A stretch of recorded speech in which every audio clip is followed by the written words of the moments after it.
All right. I sincerely hope that everybody had a wonderful time at lunch.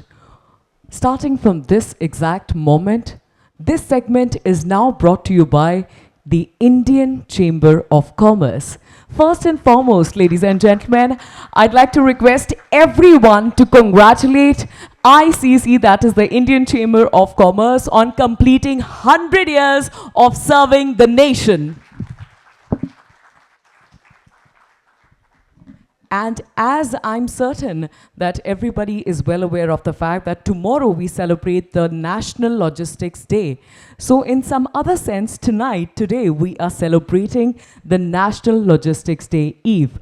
To get to know more about it and to take it further from here, joining us on stage is the Senior Assistant Director at Indian Chamber of Commerce. Please put your hands together for Ms. Nidhi Burman.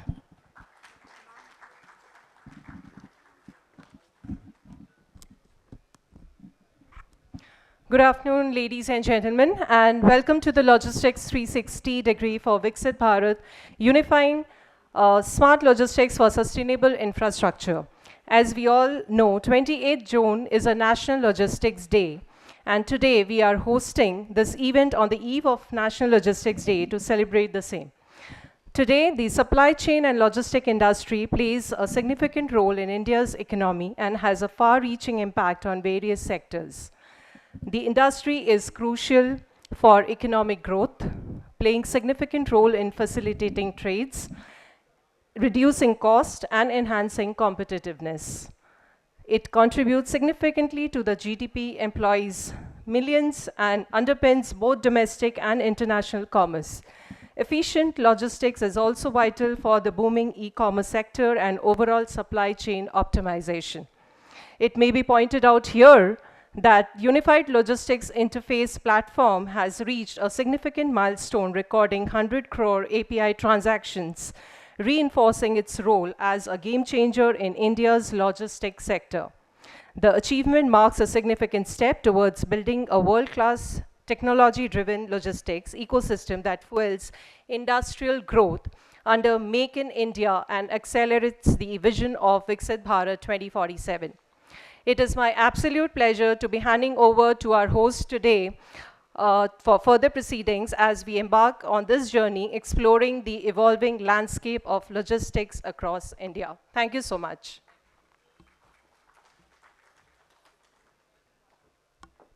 Thank you very much, Ms. Burman. Well, I do not wish to sound repetitive, but I sincerely hope that everybody's mobile phones are either on silent or vibration mode. Now, without any further ado, let me invite our distinguished speakers to the dais for the inaugural session. First and foremost, requesting the following to kindly come and join us on the stage and be seated. Ladies and gentlemen, time to welcome the guest of honor with a bigger, better, bolder round of applause. Let's welcome Professor Dr. Manoj Chaudhary, Vice Chancellor, Gati Shakti Vishwavidyalaya.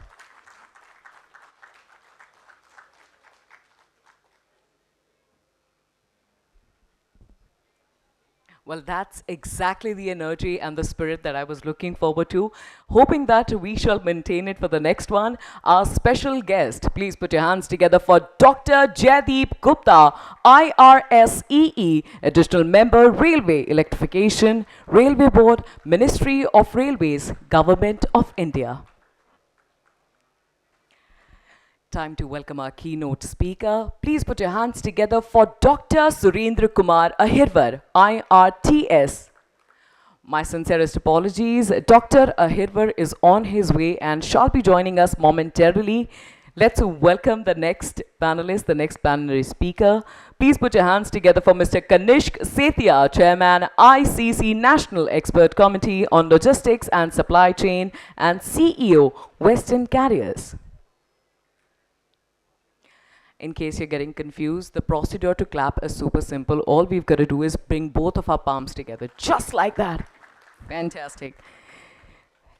Please put your hands together for the person who completes this particular panel, Mr. Vikas Lohia, Chairman, ICC National Expert Committee on Railways and Deputy Managing Director at Jupiter Wagons Limited. Welcome, sir.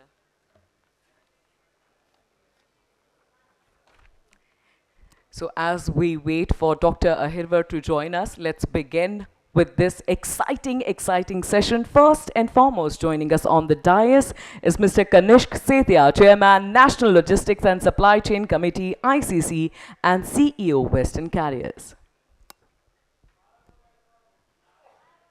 Thank you, Saiba. Perfect as always.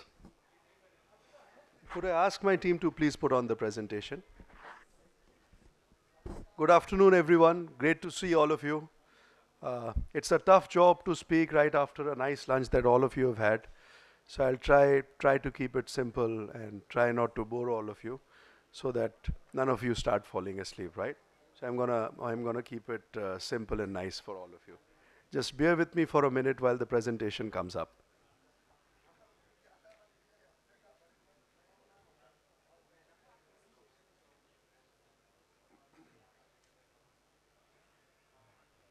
Perfect. So today we are gathered here to talk in this session about Logistics 360 for Viksit Bharat and what role logistics plays in our ambition of becoming a developed country for 2047 is what we are going to try to focus on. Next slide, please.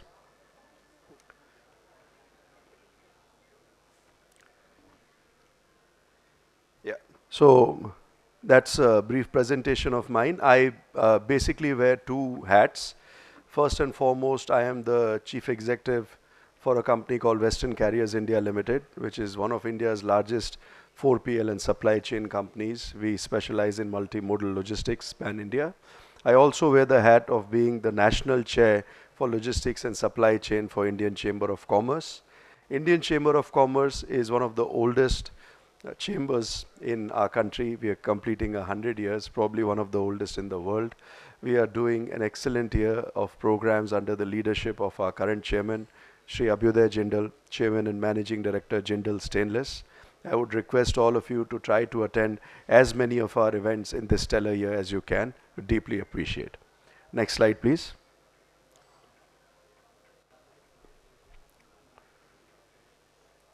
So, we talked about a little bit about what we do. We talked about our company. We talked about what our share is. We do about 6% of the domestic and 4% of the EXIM container traffic as of FY24. We are the largest and platinum customer business associates of Container Corporation, both for domestic and EXIM. Like I said, we are the largest in multimodal asset-light pan-India services, and we basically put our services into complex supply chain management. So that's what we do. And then coming straight into the presentation, I wanted to talk about what are the things that are happening which are, understandable. What are the things which are happening which are strategic in nature. So I put few of the big bullet points here that what is the size of the market in logistics. So it's about 338 billion, and it's expected to go to about 360 shortly. So you can see that it's growing very fast. Currently at just under 5 trillion, we are contributing about 14% of the economy. It's a staggeringly large number. The government is working on trying to improve and reduce the logistics spend from 14 to sub 10, but currently we're at about 14%. And as we head towards 2027, when we aim to achieve a $5 trillion economy, you can do the math, it's a very big number. So to reduce the logistics cost and to improve the efficiencies, the government has had a lot of ambitious plans, which all comes under the Gati Shakti Yojanas. $1.2 trillion is the spend which is expected to happen in this, in which the integration is of more than 1,200 industrial clusters pan-India. Let that number sink in. It's more than a quarter of our current, GDP. So it's a huge number. That's the target that the government has put. That's the focus that the government has put on logistics. So what we are doing today is really delving into the really important parts of taking our economy forward. So part to the 5 trillion economy by 2027 actually runs through efficient and integrated logistics. Without logistics, it's going to be a pipe dream. Now, the unified, corridors. What are the corridors? How are we doing it? What is the idea of becoming a unified corridor? What are the steps that we are taking in taking it forward? So first of all is with the launch of the PM Gati Shakti National Master Plan, which is a $1.2 trillion initiative, like I said. India is integrating over 1,200 industrial clusters, digitizing 1.46 lakh kilometers of highway, and coordinating with 44 central ministries and 36 states and union territories. You can see the size and scale of what we are trying to achieve. This is systems engineering, I would say, at a national or a global scale. Under Gati Shakti, we are looking at 300 new multimodal terminals to be deployed within the next 5 years. 200 rail terminals are being modernized as we speak. 400 new Vande Bharat trains will be introduced by 2028. 160 major airports, including water aerodromes and heliports are already operational. 208 infra projects worth 15.3 lakh crores are underway. So these numbers, they are massive, and this is what, as a nation we are trying to achieve. So the next I want to talk about something which is very close to all our hearts, is something very close to our Honorable PM's heart, is how do we build sustainability into a business which has so far not been very green, let's say. So sustainability is now becoming a strategic economic lever, and with 1.5 lakh crore allocated for green infra in budget of 2025, India is actively transitioning to sustainable logistics. Gati Shakti complements this with climate resilient infrastructure and smart planning. We are, as a company, as a nation, we try to follow the best practices. So at Western, what we have done is we've rolled out EV-based last mile fleets, operationalized solar powered warehouses, piloting carbon neutral supply chains across select sectors. And my thought that I want to leave with all of you is that green logistics is not an optional ESG checkbox anymore. It is central to India's global competitiveness and trade credibility. So I think all of us should make a pledge to try to go green. While we are making pledges, it's important that what is the call to action? What is the Logistics 360 for Viksit Bharat looking at doing? So what we are trying to do is bridge some of the gaps from barriers to catalysts. Challenges that still remain that we have to face. Infrastructural asymmetry in hinterland states, that's something which is being worked on. There's massive fragmentation due to 85% plus dominance of small players, mom and pop logistics companies, small players owning fleets of less than 2, 3, 4, 5 is still 85% of our business. So a professional supply chain company like ours are few and far between. Regulatory complexity despite GST, there's a myriad of regulations which are still being eased out and worked out. Talent shortages in data-driven logistics roles, and my guru, Professor Chaudhary is here. I'm sure he'll delve into it.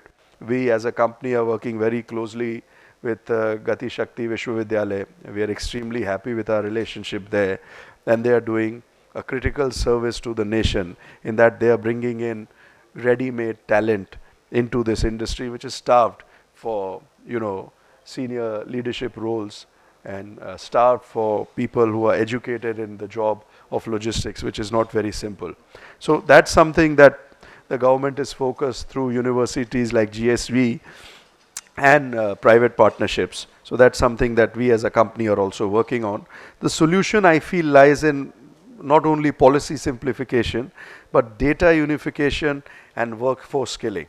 The more the skilled the workforce, the more people that we can attract, which are tier 1 into this job, I think the better it gets. The next is collaborative infrastructure, India's competitive edge. Public-private partnership, like I said, in education is also accelerating in other sectors. As of FY25, 1.5 lakh crores has been allocated via PPPs in logistics and infrastructure.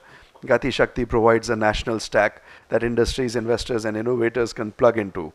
But we must think beyond silos. Government must build scale, industry must drive execution, startups must innovate tools, and investors must fuel the systems. it's all of us coming together. Together we can create a self-reinforcing cycle of infra investment and impact. 208 major projects, like I said, are underway with over 1614 data layers mapped on real-time GIS. So it's not only a silent enabler now. Logistics is now the pulse of Viksit Bharat. Maybe I'm slightly biased being from the industry, but that's what I feel it is. Before I finish, I just want to talk a little bit about the road ahead and what we should remember. And I feel that let us remember, infrastructure is no longer just steel and cement. It is data, speed, and trust. Mobility is no longer just movement. It is economic velocity and social inclusion. Innovation is no longer an aspiration. It is the foundation of our global leadership. Let us be the generation that unifies corridors, digitizes systems, decarbonizes supply chain, and above all, innovates for the world. This is the spirit of Logistics 360. This is the engine of Viksit Bharat. Thank you. Jai Hind.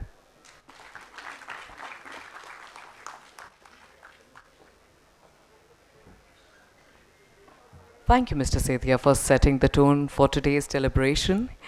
And now, to deliver the keynote address, joining us on the dais is Dr. Surendra Kumar Ahirwar, IRTS Executive Director, Traffic Commercial, Ministry of Railways, Government of India.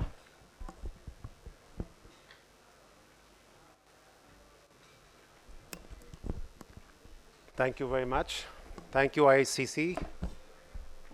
And let me start with congratulating ICC for organizing this real conversation on a very important and nowadays a vital subject of logistics, which is all pervasive and very vital for the economy and also the social development of the country.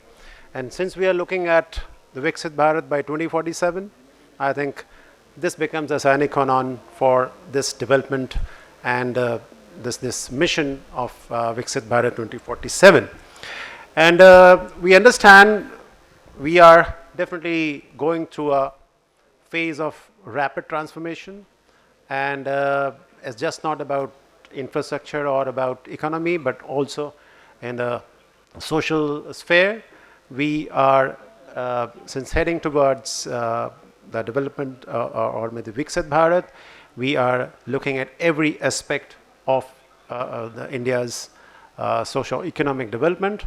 And among them, we definitely find logistics or infrastructure or economic development per se as a very important component, without which we really cannot attain that Viksit state, right? So if we look at the logistics in particular, we are as a sector definitely at an inflection point where things are changing and rapidly changing for good, be it about physical infrastructure, be it about digital infrastructure or even phygital infrastructure.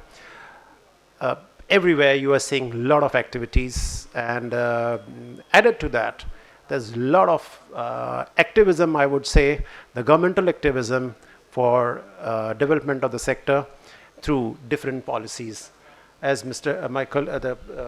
Mr. Gupta was, Mr. Sethia was talking about PM Gati Shakti National Master Plan, and I'll add to that the National Logistics Policy.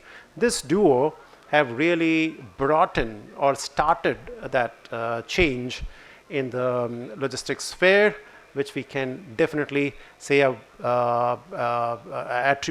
major attribute towards the greater dynamism which we are seeing in the logistics sector. The essence of these two initiatives is integrated development to have a very seamless and efficient movement of the goods and the people. And we are looking at both. So we are integrating the function as well. And across the modes, across the phases of logistics, and just not really confining ourselves to logistics, but also integrating logistics ecosystem with the social or economic ecosystem. And PM Gati Shakti, which is a kind of a transformative approach, is also adopted for the core economic development sectors like manufacturing, or even the agriculture for that matter. And then the logistics is reaching out to get connected to these. And logistics, when we say, it's just not a particular mode of transport or the transport infrastructure, but all phases, as I said, of logistics, be it transport or warehousing or even packaging, everything is being looked at through, which I said is a governmental activism through the policies. And a lot of policies in every sector, be it shipping, airway, civil aviation, or railways and roadways. I'm just keeping these initial two modes of transport on the top before rail and road, because you see a disproportionately higher activities in these two sectors, and which are also greater determinants of this economic development and logistics sector development.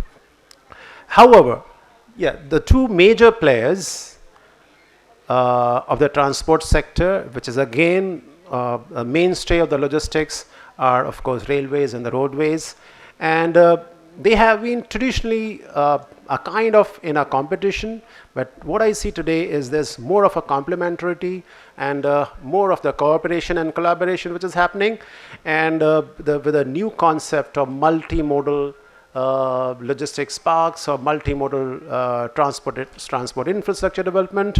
This is what is bringing these sectors together, and just not only railways and roadways, but also the aviation and shipping in a big way. And if I am to speak about the railways playing a vital connecting role, or a multimodal interconnectivity being promoted through railways, I think there have been a couple of the projects which we are calling as corridor programs or corridor projects. One is the Rail Sagar project, which is having more than 40 identified infrastructure. This is in addition to the 77 we have identified in 2023, right? And further, railways have identified around 44 more projects, which are just going to connect the ports in the country, right? And in addition, there are other corridor programs, which we are calling as high density network corridor, and also the energy, mineral and coal corridors, which the program is basically intended to provide greater connectivity to all these economic nodes of these sectors. So in a way, we are going to expand railway network in a big way, and in next 3 to 4 years, we'll be seeing about, an investment or capital investment of about 4 to 5 lakh crores, which is really going to increase the capacity. And this way, we are going to increase or maybe overcome the biggest challenge of the railways, which is coming in the way of increasing the modal share. That's a capacity deficit which we have been facing during last couple of decades. And compared to the roadways, railways have actually not been growing that fast in the past, but today they are just matching in the pace. And definitely, if we are able to overcome this infrastructure deficit, our dwindling modal share is going to increase, which at present is hovering around 27% of the total transportation sector. And other big challenge, of course, we understand that railways are also probably required to look at or review the marketing strategy or the pricing strategy, which is really being considered in a more positive manner. And we are definitely sensitive about the market situation, demand of the economy, the logistics cost, which is being cited sometimes 14%, which I don't believe though, but yes, it is on a higher side, and there's a lot of potential for reducing it further, maybe to the extent of 7 or 8% of the GDP. And mind it, when I say reduction in the logistics cost, I only mean reduction in the cost of production of the logistics services, it's not its contribution to the GDP. The contribution to the GDP of the logistics sector must and should keep increasing. And that's what, looking at these things, the railways are examining the possibility of rationalizing the rates as well, without compromising on two things, right? We have two P's which are kind of creating a drag on the freight structure. One is, of course, the passenger we have to carry at a much subsidized rate. Another is, I think, in a way, a pension, which is a huge amount of expenditure which is made, and which is to be considered as a cost of creating the service, and basis that we also calculate the operating ratio. So yeah, a lot of things are underway, and if not very soon, definitely not very late, you would be seeing positive change in that sense, and we would be becoming more competitive, and there would be greater transport through the more sustainable mode of transport, that's rail. And I think the purpose of the RailTrans, to a great extent, and the aspirations which must have been expressed and going to be expressed, would be greatly fulfilled, be it about sustainability, be it about more economic way of transporting things and people in the country. And with this, I wish once again all the very best to ICC and the RailTrans for its success and achieving the purposes it is intending to. And I think this triumvirate of academia, industry, and the government is definitely going to create that positivity in the situation, and will definitely help us all together to go into the state of Viksit Bharat by 2047, and why not before even 2047. Thank you so much.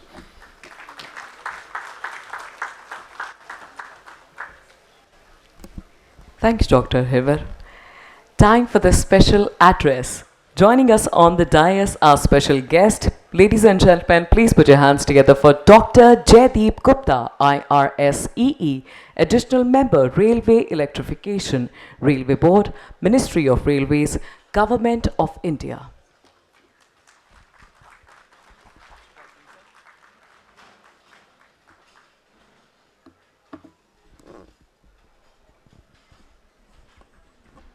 Good afternoon, friends, dignitaries on the dais, off the dais, and all dear friends. It's a proud privilege for me to be addressing this gathering. And while I was on my way, I thought, what are the things I should share with you? So I started jotting down, and 2 pages were filled, but time is short. So I'll be just filling up, I'll just sharing a few points which I feel is more important. Number one, as you all know, the first electric train ran on Indian subcontinent on 3rd of February 1925. So this is the 100th year of electric traction in India. And number two, it's a very proud feeling that now we are 100% electrified, almost 99.8% electrified, and this year we will be 100 years of electric traction and 100% electrification. So no other major railway in the world has achieved this. No other country is having 100%. China, Russia, all around hovering around 60-70%, and only the Swiss railway is 100%, which is as big as Delhi. So India is the biggest electrified railway, and the total track kilometer of 1.8 lakhs kilometer is electrified as on date. So with this, we have a few challenges of logistics. I like to share a few things that when we move freight by road, there is a calculation that 101 grams of carbon is emitted per ton kilometer. When we move 1 ton for 1 kilometer by road, the emission is 101 grams of carbon. And when we move the same thing by rail, it becomes 11.5 grams of carbon emission. So it's around 10 times. As far as the green and the environmental concerns, it's 10 times better to move by rail. This 11 grams is when we are talking about the train which is run by a diesel engine. Since now 100% of the trains are electrified very soon, so then the total emission of carbon will be almost practically zero, because in an electric engine there is hardly any carbon emission, except a few smoke of some lubricant, which is almost negligible. So when we move from road to rail, electrified rail, so the say it's infinitely, there's an improvement of infinite percentage, because 101 grams it becomes almost zero. So the modal shift, as we say, that it's at present around 27%, and by 2030 we hope to do it to 45%. And this entire shifting of the freight movement will be from road to electric rail. So enormous improvements in the carbon emission will be there. As you all know, we are the very big consumer of electricity. We pay around 24,000 crores per year of electricity bill for the entire country.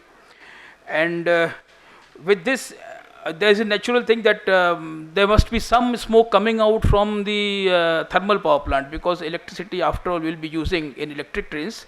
So somewhere the smoke will be coming. So now comes the next challenge.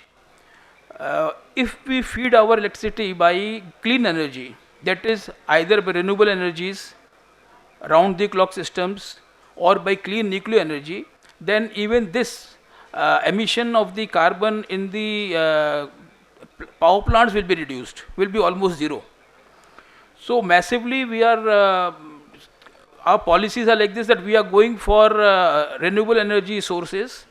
Since you all know solar is only during the daytime and our load is always 24 hours, so we'll have to have renewable energy along with the RTC, that is with BESS, battery electricity storage devices.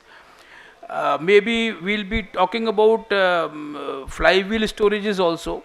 We have around 1,000 traction substations, which the load also varies.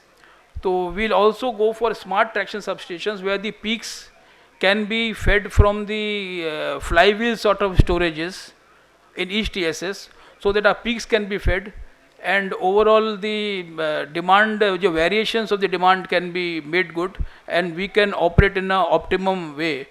Whenever there is a less demand, the peak is less, the flywheel speed will increase, and when the peak increases, the flywheel will decrease, and the kinetic energy will be converted to electric energy.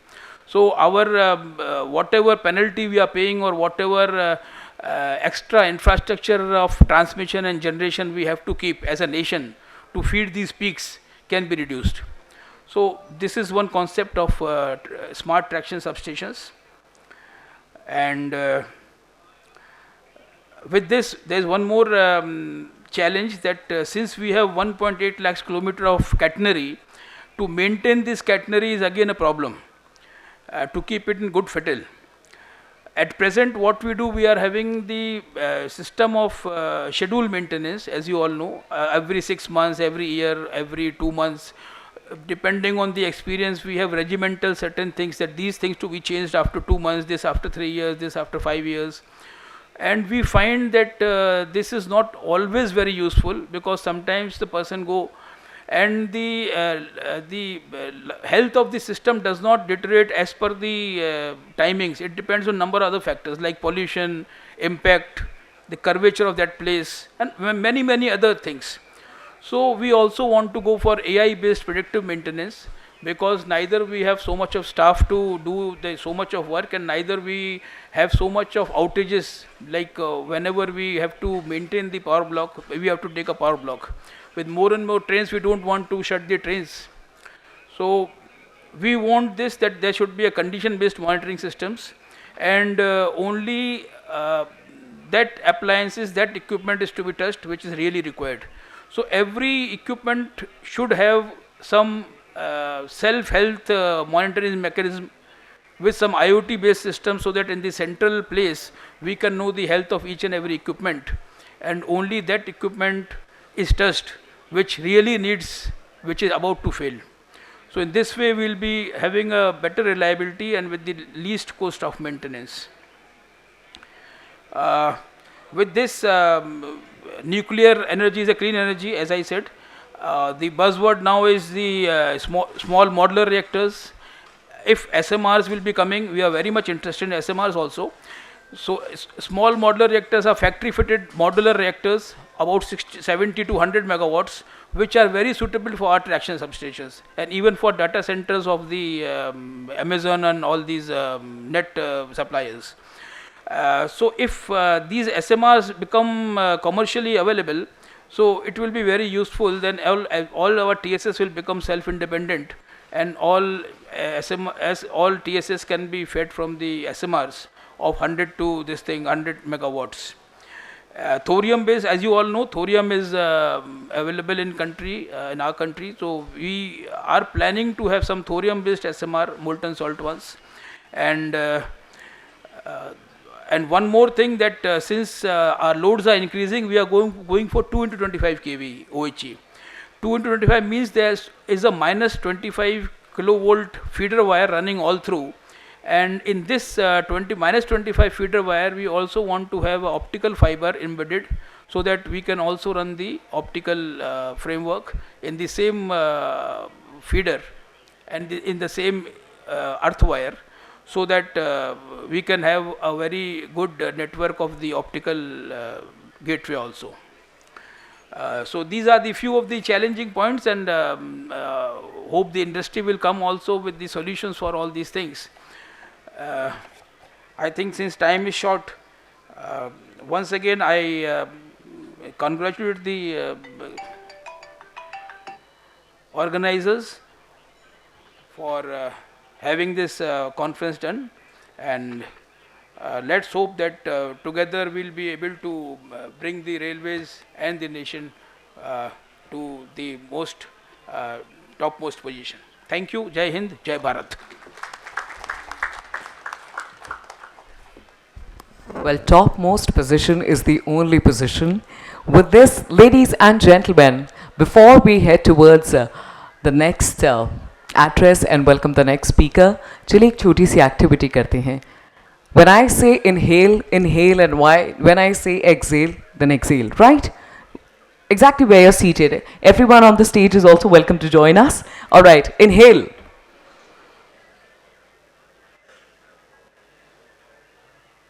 Exhale.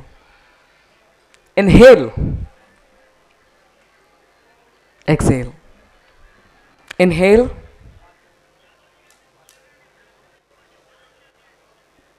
Exhale. Now that we have a little bit more oxygen running and pumping through our veins and we are a little bit more focused, let's welcome the next speaker. Ladies and gentlemen, joining us on the dais, our guest of honor, please put your hands together for Professor Dr. Manoj Chaudhary, Vice Chancellor, Gati Shakti Vishwavidyalaya.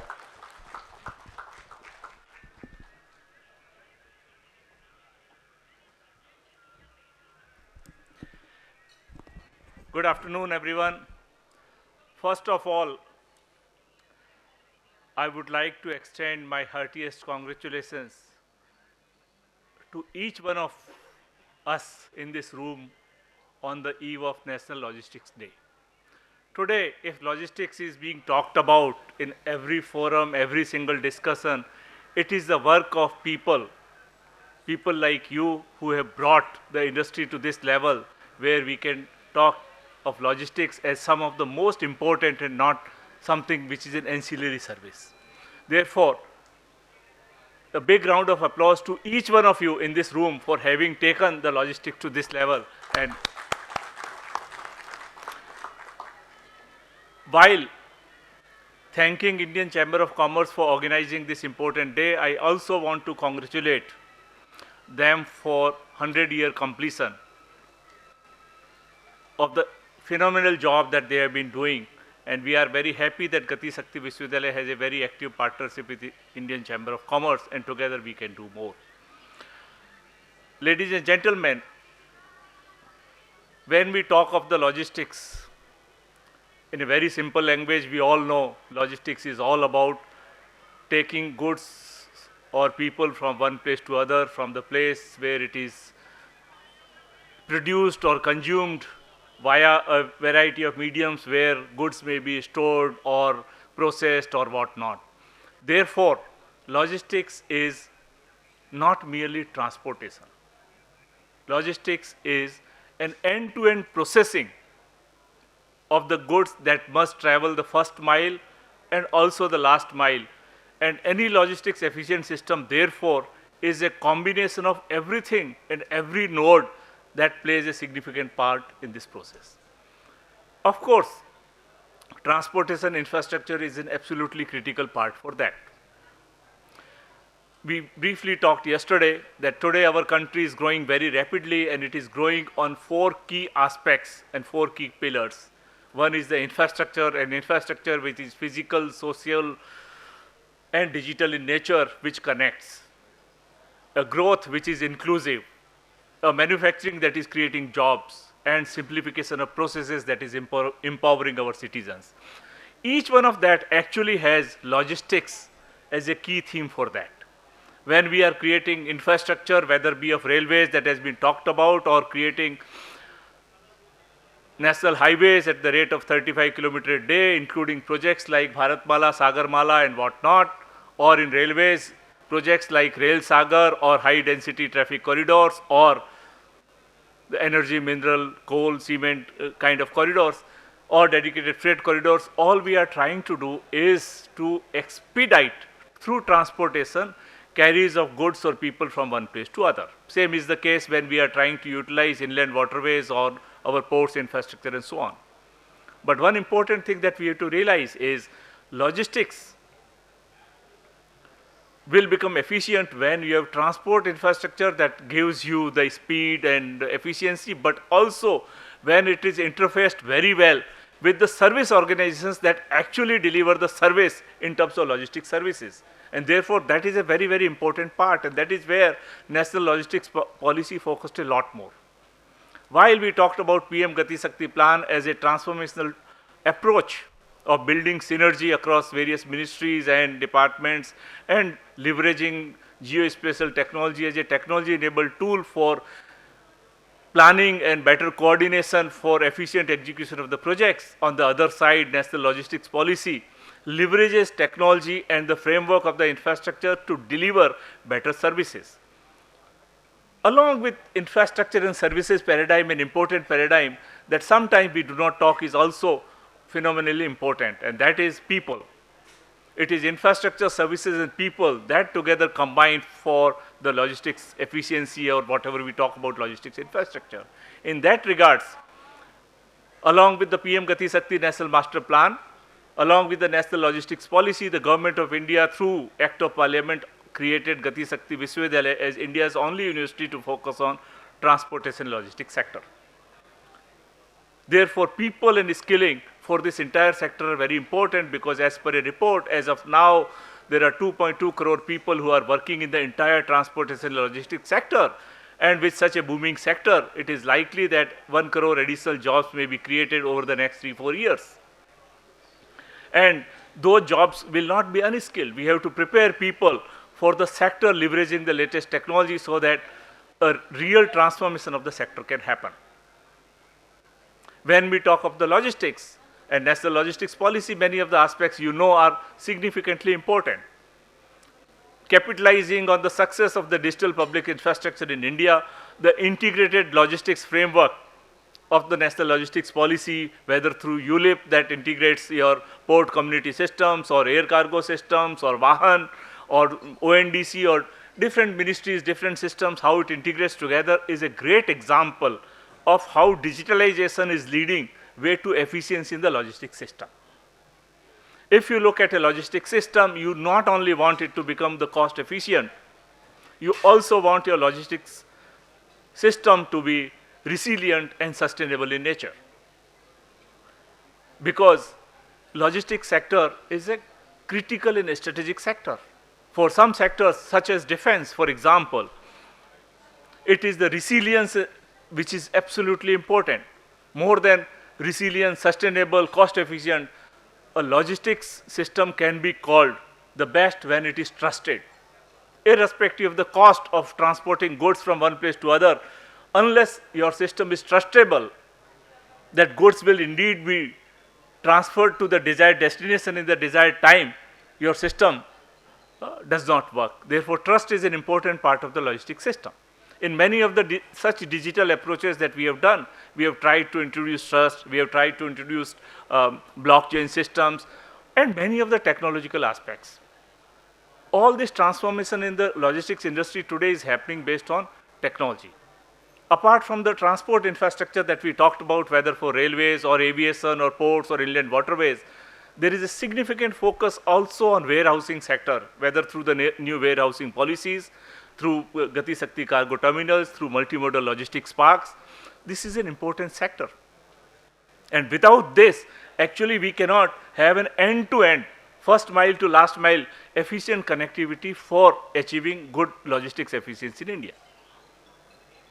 Thirdly, we are talking a lot more about manufacturing in India these days. And of course, a lot of progress has happened, whether in electronic manufacturing, our exports have, for example, grown by 6 times. In mobile manufacturing, we have become number 2 in the world. We are focusing on semiconductor manufacturing, 6 units have been set up and so on. We also should know that logistics shall play a very important role for the manufacturing sector success, whether in terms of making the raw materials available in time, at a desired cost and in the desired manner, and to ensure that the things that we produce gets used up at the intended destination, whether in the hinterlands or through the international routes, through EXIM logistics. That is one of the important focus of the national logistics policy. And therefore, our entire journey towards Viksit Bharat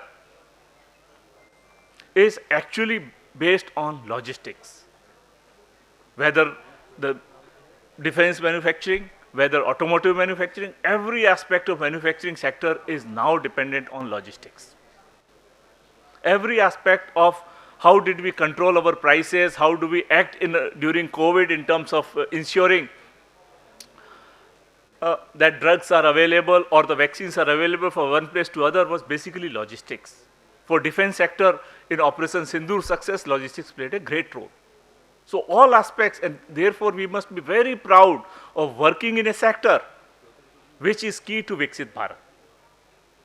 There are several challenges in the sector that are currently happening, and this is also a sector that is actually benefiting a lot from regulatory ease and the simplification of processes that are happening. Therefore, across all the 3 paradigms of infrastructure, technology, and people, there is a tremendous progress that is happening in the country and for the sector through the creation of infrastructure, through the creation of services and simplification of processes, utilizing latest technologies, whether we have to, how do we automate our warehouses, or how do we utilize robotics for moving items within the warehouses, or how do we determine what is the right quantity of the right material at the right time and doing everything right. That is the key to the logistics sector actually is something that is transforming. Therefore, logistics sector today, on the basis of new technology adoption, on the basis of reforms that are happening, reforms that are propelling our transport infrastructure sector, reforms that are propelling our services sector, are leading to a bright future for India as we move ahead for Viksit Bharat. Once again, I want to wish you all the best on the National Logistics Day Eve, and also want to congratulate ICC for 100 years of completion. And thank you so much for listening to me. Thank you. Thank you very much, Professor Dr. Chaudhary. And now I request Mr. Vikas Lohia, Chairman, ICC National Expert Committee on Railways and Deputy Managing Director at Jupiter Wagons, to deliver his address, followed by the vote of thanks.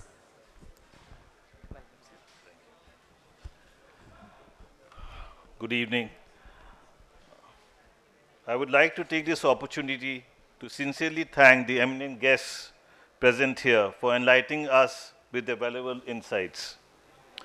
It is a privilege to be able to deliver the closing vote of thanks at the end of this very engaging and enriching inaugural session here. I extend my sincere thanks to our guest of honor, Professor Dr. Manoj Chaudhary, Vice Chancellor, Gati Shakti Vishwavidyalaya, for being present here today. Thank you. My special thanks go to Dr. Jaideep Gupta, Additional Member, Railway Electrification, Railway Board, Ministry of Railways, for his presence. Thank you, sir. My heartfelt thanks go to Dr. Surendra Kumar Ahirwar, IRTS Executive Director, Traffic Commercial, Ministry of Railways, Government of India. Thank you, sir. I would also like to extend my thanks to my very close friend, Mr. Kanish Sethia, Chairman, ICC National Expert Committee on Logistics and Supply Chain, and CEO, Western Carriers. Thank you, Kanishk. I would like to thank our friends from the media for being present here and widely covering today's conference. On behalf of the Indian Chamber of Commerce, I would take this opportunity to acknowledge the support of our sponsors and all concerned present here for the support and cooperation and making this initiative a grand success. I think the session successfully addressed the key issues and scope associated with logistics sector and its role in achieving Viksit Bharat by 2047. In this regard, I would like to highlight a few salient points. As 2025 progresses, government-driven initiatives will not only shape the logistics industry, but also create a robust logistics ecosystem capable of supporting India's long-term economic ambitions. With a strong policy framework in place, the logistics sector is poised to drive efficiency, innovation, and competitiveness on a global scale. The development of multimodal logistics parks, integrated manufacturing and logistics clusters, dedicated freight corridors, and inland waterways are being implemented to boost logistics efficiency and connectivity. The strategic focus on modernizing port facilities and expanding rail freight capacity and establishing inland container depots will create a comprehensive, well-connected logistics ecosystem capable of supporting India's ambitious economic goals. As our speakers mentioned, the logistics cost in India is around 15% of GDP, and we want to bring it down to 7 to 8%. So these steps will certainly help. The combined impact of digital transformation, sustainability measures, infrastructure development, and trade facilitation will ensure that India's logistics industry continues to evolve, contributing significantly to the nation's economic growth and global trade ambitions. As a result, businesses across sectors will benefit from more efficient, cost-effective, and technologically advanced logistics landscape. Additionally, sustainable logistic practices such as adoption of electric vehicles are gaining traction, reflecting the growing importance of environmental considerations within this sector. As India continues to evolve into a major global economy, an efficient and future-ready logistics infrastructure will be essential to sustain economic growth and maintain global trade and competitiveness. Thank you. Thank you, everyone.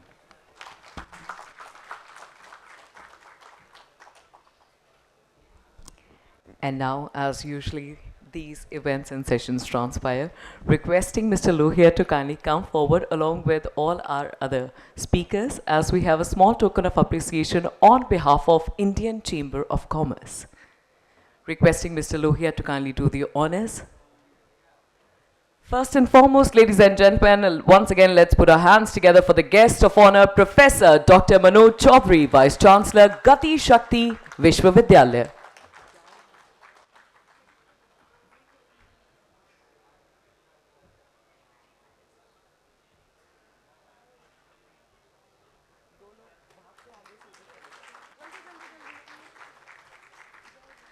To our special guest, Dr. Jaideep Gupta, IRSEE Additional Member, Railway Electrification, Railway Board, Ministry of Railways, Government of India.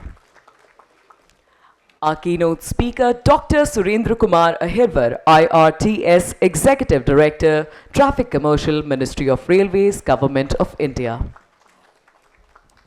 To our first speaker, Mr. Kanishk Sethia, Chairman ICC National Expert Committee on Logistics and Supply Chain, ICC, and CEO Western Carriers. And could I please request Mr. Sethia of kindly doing the honors of presenting a token of appreciation to Mr. Lohia. But this is not all. To present another small token of appreciation on behalf of Urban Infra Group, I now welcome the Managing Director and CEO, Mrs. Mamta Shah.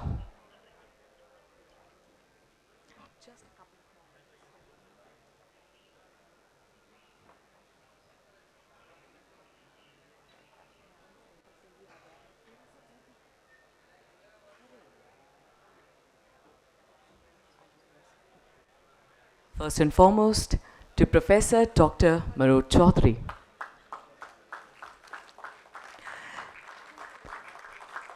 सर्दियों में कभी किसी की mummy ने डांट कर च्यवनप्राश खिलाया?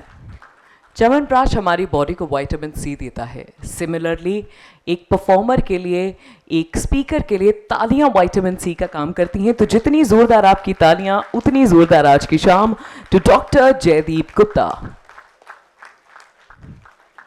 An absolute delight to have amongst us Dr. Surendra Kumar Ahirwar.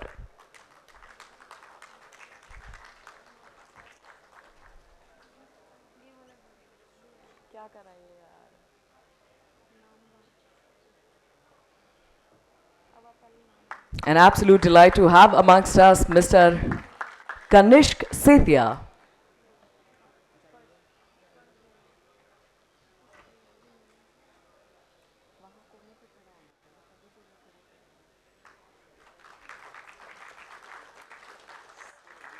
And a big thank you to Mr. Vikas Lohia, Chairman, ICC National Expert Committee on Railways and Deputy Managing Director, Jupiter Wagons. Thank you very much, gentlemen, for your time, for your valuable insights. Thanks a lot. Well, we love to commemorate special moments very much like this one. And as insisted by the photo wala Babu, let's quickly take a picture. Of course, with big smiles on our faces.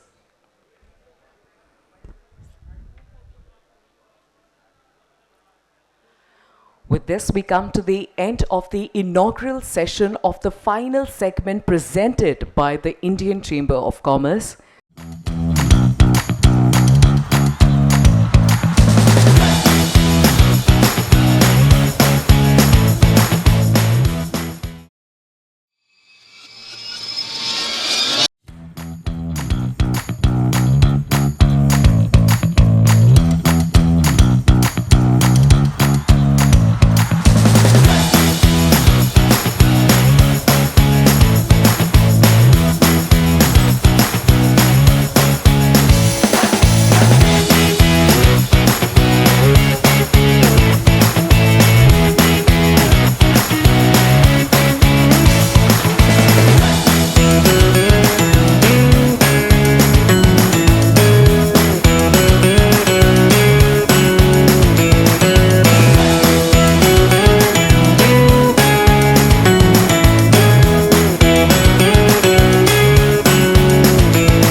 Wonderful idea and very thoughtful and a great exhibition. I really congratulate not only for organizing this thing.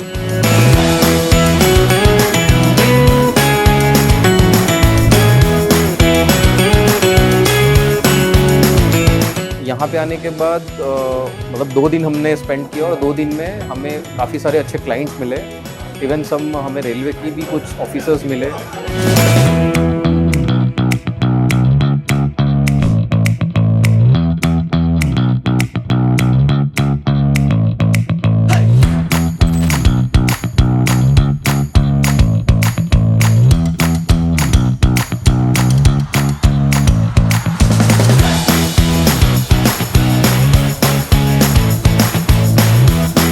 When we had installed our stall, we were getting all the supports, all the manpower, all the equipments and tools that we needed. It was really pleasant experience over here.